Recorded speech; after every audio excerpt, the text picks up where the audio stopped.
Hello and welcome to the Flex podcast. I'm Anna, as ever, here chatting to you. It is, for me anyway, right now, probably won't be by the time I pull my finger out my arse and edit this, but it is my penultimate week of work before I break from Christmas. So my classes finish on Thursday, and I've been talking a lot with, especially a lot of people who come to my classes and my sessions, about what they're going to be doing over the break or, things that are coming up for them at the moment. And one of the things is like how to get out of that mindset of, oh, but it's Christmas. So Christmas is in like 13 days and there's still loads of time before we get to that point. So there's loads of stuff that's going to happen. We're probably still at work for a bit. It's all going on. And it's just about how to kind of work out how you're going to manage it in realistic, believable ways of doing it. Because quite a lot of the time we can be like, well, fitness people probably don't eat off plan at all until Christmas dinner. Then they have one really fun dinner and they're straight back onto it and into the gym. And that isn't the case at all.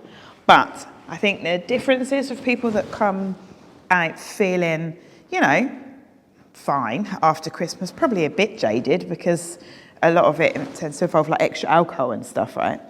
So I guess for me the difference is that they haven't written themselves off over that time, and that's the only difference, because everyone is going out more. We all hopefully have a bit more time off work, so we're seeing more of our friends, seeing more of our family. There's more food involved because it's Christmas and it's basically all based around what you're eating. So there's dinners out, people are cooking nice stuff, like obviously you've got Christmas Day, like people are going to town and making it really special.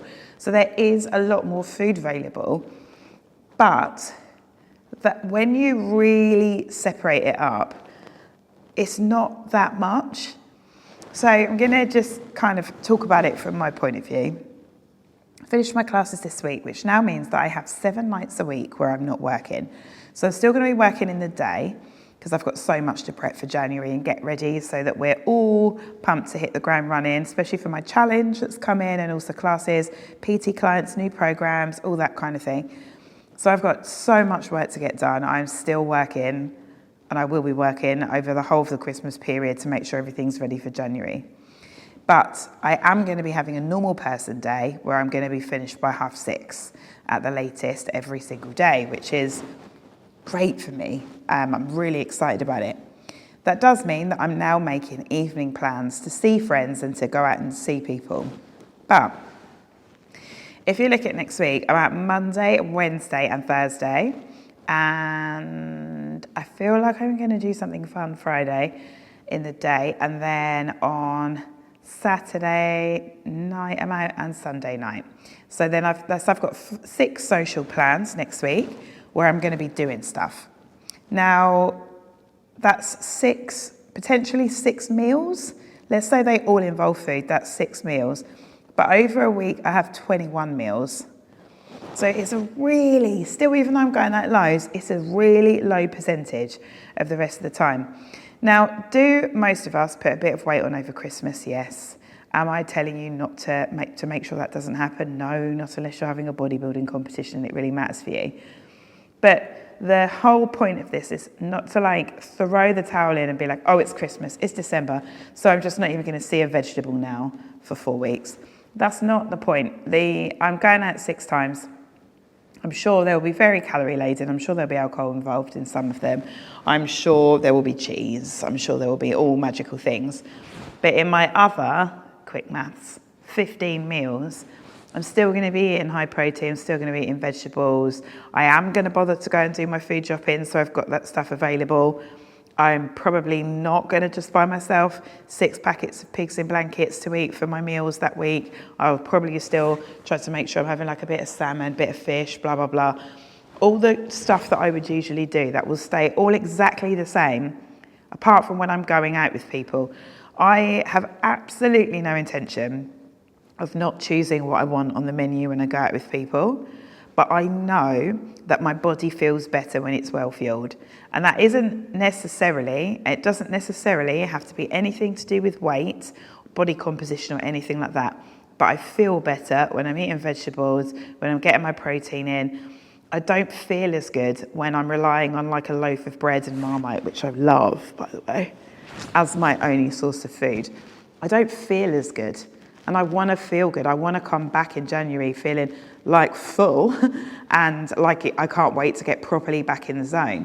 But I don't want to come out the 1st of January feeling like a bag of rubbish that I've just literally thrown myself into a box of Quality Street, which I don't even like, just because it's there. Does that make some sense? I don't know if it does. I hope it does.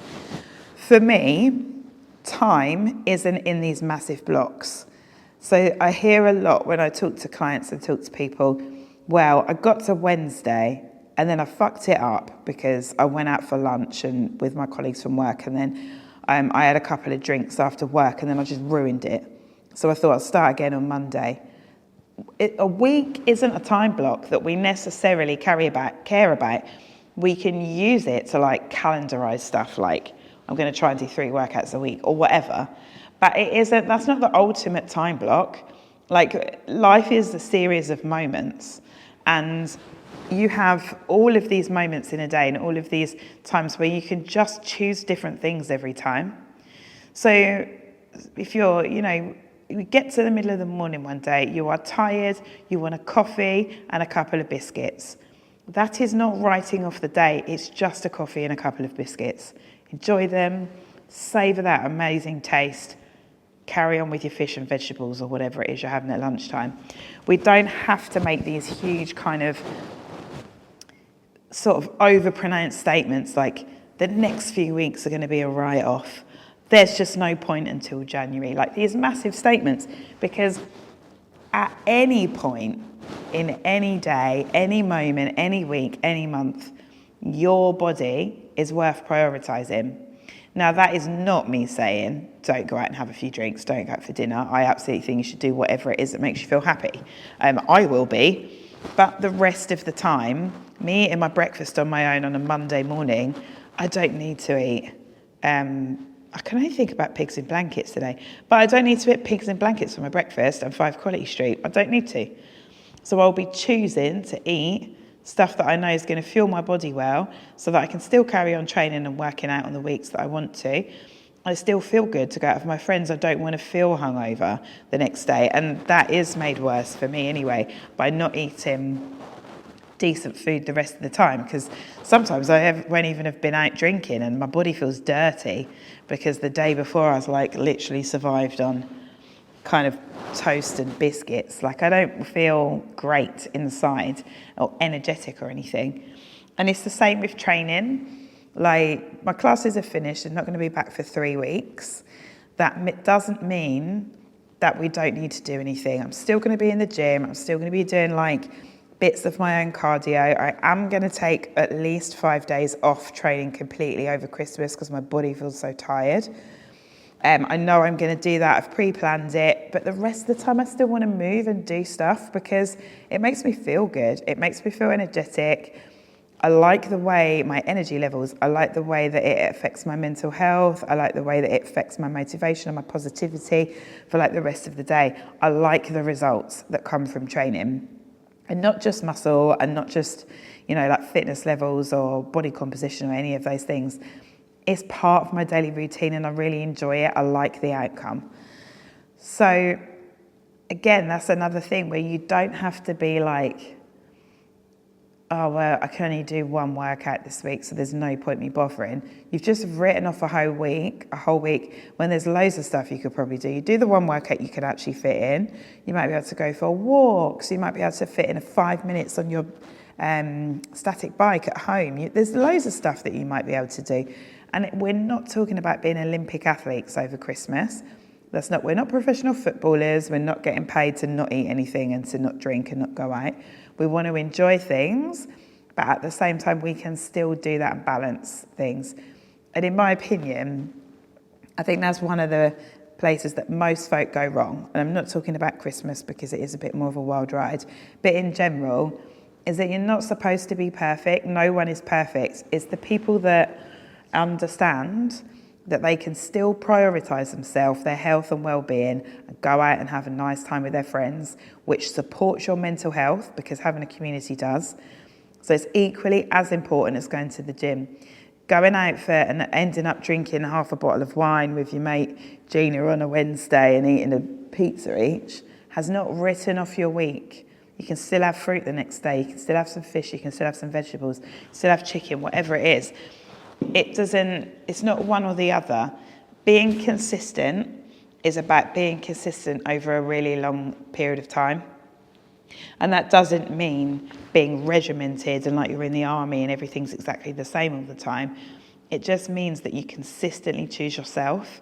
And some of the time, when we choose ourselves, we are choosing to eat a bag of Cadbury's buttons because they taste great and we wanted them and they make us feel happy in that moment. And, they're just great, let's be honest. I mean, big high five to Cadbury's, especially for the giant buttons. I love them. But on other days, that might mean a walk. And on other days, it might mean some meditation or making sure you get your veg in. On other days, it might mean a glass of wine with your friend because you just can't wait to do that.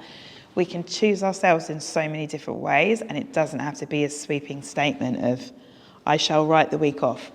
Like if you go out tonight and you think, I'm going to go to the pub, I'm going to have a couple of pints with my friends, you probably, for most people, don't think, well, I had 2 pints tonight, so I may as well just have 2 pints every night for the next 3 weeks.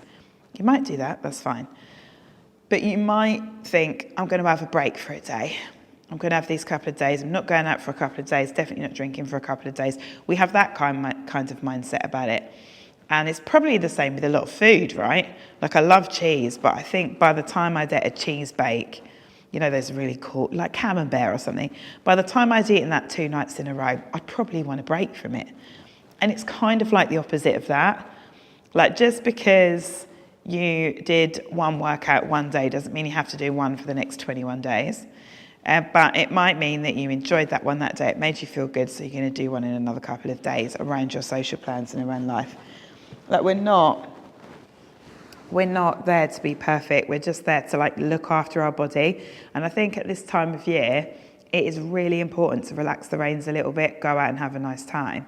But on the flip side of that, we can also do that while still giving our body what it actually needs to feel good and to work well.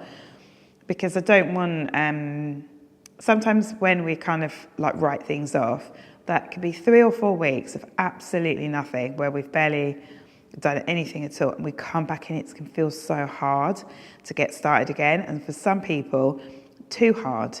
Like they start and they're like, I can't actually do this because it's so tiring, or it takes me so much more energy to do it. And if we can keep things ticking over, it stands us in good stead for coming back nice and hard in January. It also means that later on in the year when we go on holiday, we won't find it as hard to come back after because we know exactly that we can just keep bits and pieces running. It's the same as being on holiday. If you're on an all-inclusive, chances are there's going to be free alcohol. Well, it's not free because you've paid for it, but you know what I mean. There's alcohol involved or unlimited food or whatever. And that's great, but that doesn't mean just because you're having a few glasses of wine every night that you're not going to see a vegetable for the entire holiday. You are probably going to put some salads on your plate or a few vegetables or a bit of fruit on your breakfast. You still do stuff to tick it over, and Christmas isn't any different. It's not about writing off the whole situation. And also being mean to yourself about it. Everyone, apart from professional footballers probably, are going to be going out a bit more over Christmas. It is natural. We have some time off work. It's great. Why wouldn't we want to maximize that and have a really nice time with the people that we love? But at the same time, you can still have broccoli and you can still go for a walk and you can still do your workout and you can still think, oh God, I have got 20 minutes. I might just jump on my bike at home and do 15 minutes cardio, put my favourite TV programme on, just get it done. We can still make little choices, and that doesn't mean that we didn't eat a bag of buttons that day as well, or the 2 mince pies that are left over, or whatever. We can do 2 things can be true at the same time. We can be having a lovely Christmas and doing a little bit of looking after ourselves when the moments arise. So, okay, I'm going to stop talking, but I hope that helps a little bit, because I want everyone to enjoy themselves and have a great time and relax, but also to keep those basics being in place, because life is life in. Like, sometimes we're at loads, sometimes we're not, sometimes we're really focused and sometimes we're not. But what we can always do is have those basics in place, so that even if we are going out and getting shit-faced 4 nights in a row, we don't feel as tired or as bleh or whatever as we might do if we just wrote the whole of the 4 days off. And literally, you know, most people don't do that. Even if we're on a holiday, we like try and have a walk around the town, try and get a bit of fruit on the plate. We can do that over Christmas as well. It doesn't have to be, obviously, unless you're lucky, probably it's not in the sun. But, you know, we can do things at the same time. You don't have to pick one or the other. It's just a blend of all of the cool shit that we can do at this time, and like making the most of all of it in its different ways. Okay, I'm going to stop talking, but if you want to join me for my Gist Challenge, head over to my website. The link's in the show notes below. And I'm sure I'll record another one of these next week. But enjoy yourself. It's Christmas. Have a lovely time. And I will see you momentarily. I'm going to stop talking. Goodbye.